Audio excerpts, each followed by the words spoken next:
मुंबई नाशिक महामार्गावरील ग्राहकांच्या पसंतीस पडलेलं अस्सल मराठमोळं हॉटेल सवाई मल्हार खातेली येथील सुप्रसिद्ध हॉटेल व्हेज नॉनव्हेज जेवणाची उत्तम चव आणि सावजी स्पेशल, वराडी स्पेशल व मालवणी फिश मिळण्याचे एकमेव उत्तम ठिकाण हॉटेल सवाई मल्हार. चवीचा शोध इथे संपतो. नमस्कार, मी संजय भालेराव, शहापूर गजालीत आपले स्वागत आहे. मी सहाय्यक पोलीस निरीक्षक नितीन सुदास करणार, प्रभारी अधिकारी किनोली पोलीस स्टँड, ठाणे ग्रामीण. दिनांक म्हणजे किनोली पोलीस स्टँड हद्दीत दोन पर्यटन स्थळ आहेत, एक चोंडा प्रकल्प व दुसरा जांबे डॅम. तर मागच्या रविवारी म्हणजे दिनांक 26/7/2026 रोजी चोंडे इथे 5 पर्यटक फिरण्यासाठी आलेले होते.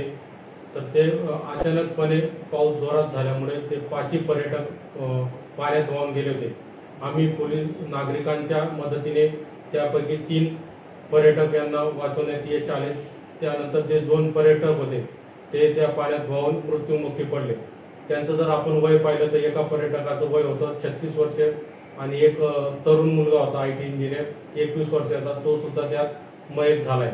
तसेच दुसरी घटना त्याच दिवशी जांबे डॅम इथे नेनार नदी त्या ठिकाणी एक वर्मा कुटुंब आलं होतं. ते वर्मा कुटुंब पाण्याच्या नदी किनारी फिरत असताना त्यातील एक 47 वर्षाचा व्यक्ती त्या पाण्यात फिरण्यासाठी गेला असता त्याला पाण्याचा अंदाज न आल्याने तो सुद्धा त्यात वाहून मृत्युमुखी पडलेला आहे. तसेच आज दिनांक 2/8/26 रोजी सुद्धा तशीच घटना झाली. एक मुंबई येथील 30 वर्षाचा पर्यटक आला होता व त्याच्यासोबत 20-25 लोक व त्याची फॅमिली होती. त्याने तो सुद्धा ट्रेकिंग करण्यासाठी गेला असता तो त्यात पाण्यात पडून मयत झालेला आहे. तर त्या अनुषंगाने माननीय जिल्हाधिकारी सर ठाणे ग्रामीण तसेच माननीय तहसीलदार शहापूर विभाग यांनी आदेश काढला आहे की चोंडा प्रकल्प व जांबा डॅम हा पर्यटनासाठी बंद केला आहे. त्याबाबत पोलीस दल व महसूल दलातर्फे विविध ठिकाणी बोर्ड लावण्यात आलेले.